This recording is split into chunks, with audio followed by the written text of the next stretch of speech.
I was wrong in doing what I did. No, no! No! Are you listening? A pedophile here, a pedophile there, a pedophile has very, very, very weird pubic hair. Talking about the latest Casey call. Dear Lord, what is his major malfunction? First off, we all know immediately in this call, it's the first phone call.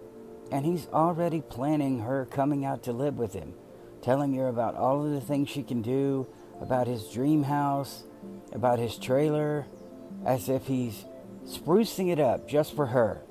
One of the things that stood out for me in this call, typical manipulator stuff. When he first speaks to her, he's laughing and everything's fun. Look how happy I am. If you came down here, let me tell you about all of the things we're going to do. But we know none of that would ever happen. He talked about learning how to ski. He doesn't ski anymore. He doesn't do anything.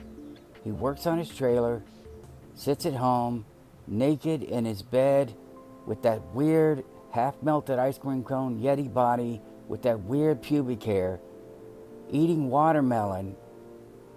Gross. Gross. The dude is gross. But we know no matter what he told her about, no matter about the great things, they're doing none of that. As soon as she got out there, it would be lockdown. He would tell her something to the extent of, do you really need to do that movie? You know, you've done a lot of movies.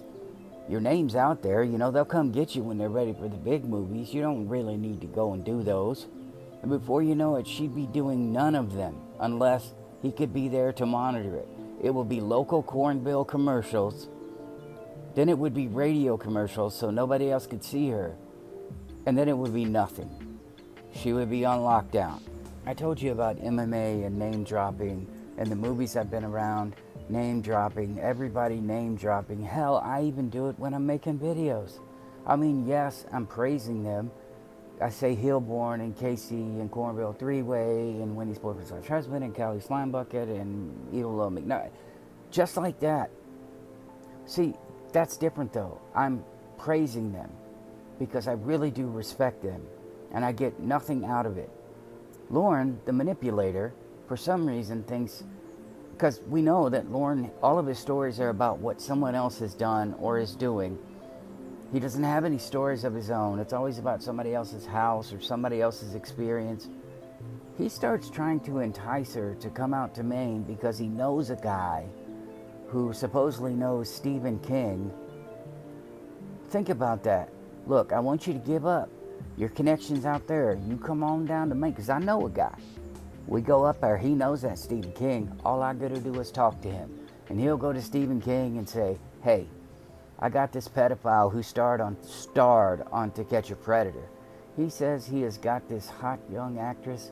She's perfect for one of your movies. Now, I know you don't write the scripts and you don't do any of that, and you're only asked permission for the things to be made.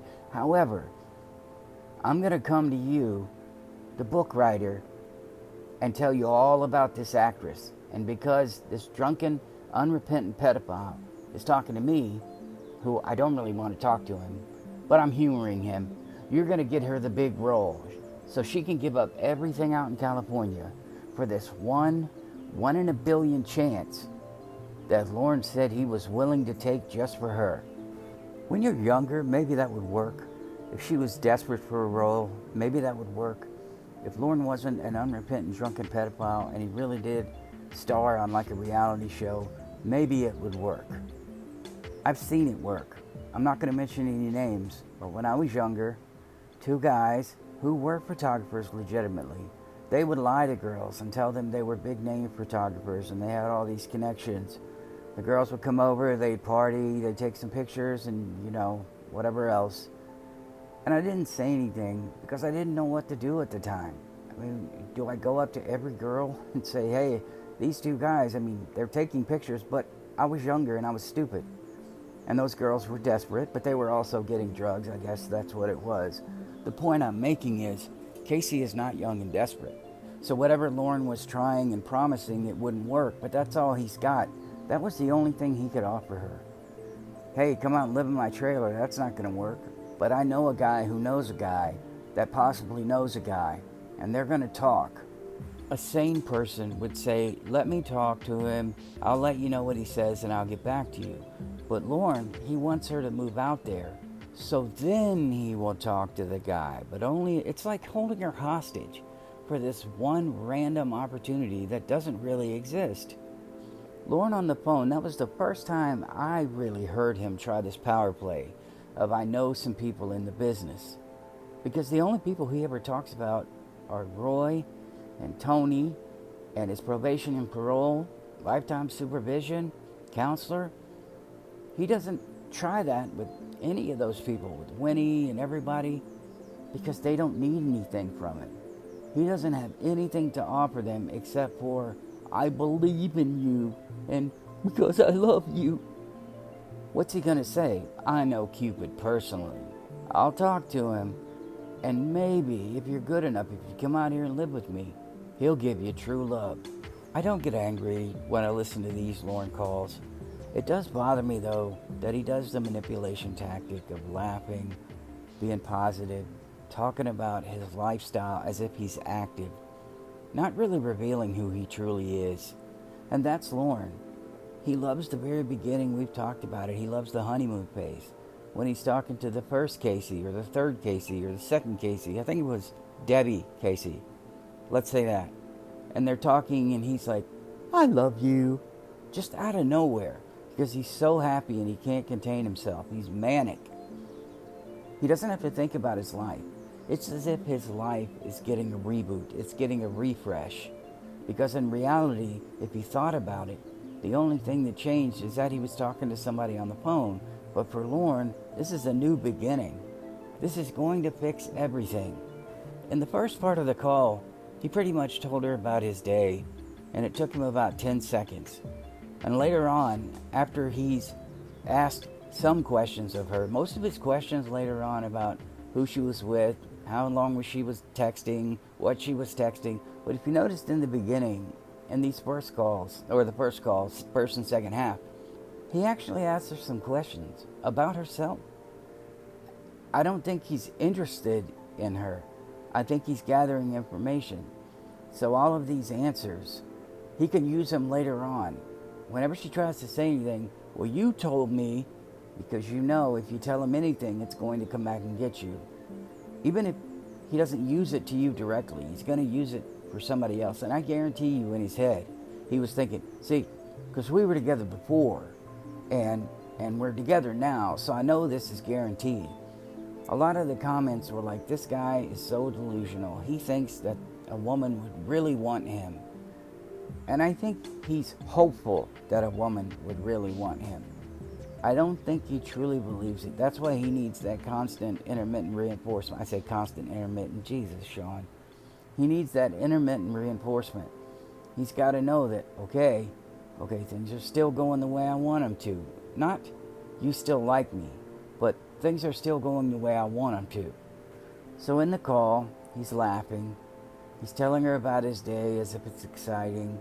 He's telling her about everybody else and what they've going on and what got going on and what they're doing and how he's a part of it and that he sees this dream home, that he's going to move into it. He's never getting out of that trailer. He was telling her that he was told that it would never appreciate in value. It would never increase. Well, no crap, because it's going to cost people more money than it's worth to get the garbage that the trailer is slowly turning into off of their land. To rent that dumpster, to get a bulldozer, it's not even going to be worth the trouble. We've heard Lauren talk about being connected before, and that's why this call was interesting to me. He said, put it this way, I know somebody's got a 4.0 GPA. Put it this way, I know a guy who's had sex before, because that's probably something. You ever seen the movie Billy Madison, where the bus driver is like, me and her, you know? Huh? No, you're not. We are getting it on. No, you're not. But anyway, that would be Lauren trying to... Anyway, I'm off topic here. But it was funny, and it was interesting, because we saw him on the upswing, that manic laughing, the smoker's cough, everything was funny, trying to be cute, promising the world, and in the first phone call, basically telling her, I'm preparing for you to move out here. Any other woman on the face of the planet would have said, whoa, whoa, whoa, whoa, whoa, whoa, time to move on. But because she's a catfish, she stayed. He's so dangerous. He's so obsessive. He's not as compulsive as he is obsessive. I think if any woman out there is listening to these videos, if you ever make it to my videos after you get to everybody else's, you need to hear all of the times I'm telling you he's dangerous. Please stay away from him. And if you talk to him for 5 minutes, you're dating. And if you go out on one date, you're together forever. And you're going to be moving in with him. And I believe he would plot and scheme and do everything in his power, especially if Casey moved out there, to ruin whatever situation she's got so that she only has one option. This one chance, this one doom. She only has one option, and that's to move into his trailer. That's my video for today. That's Lauren in the image here. I love you guys. I will see you in the next one. Hang on, I can't even catch my breath. Hang on.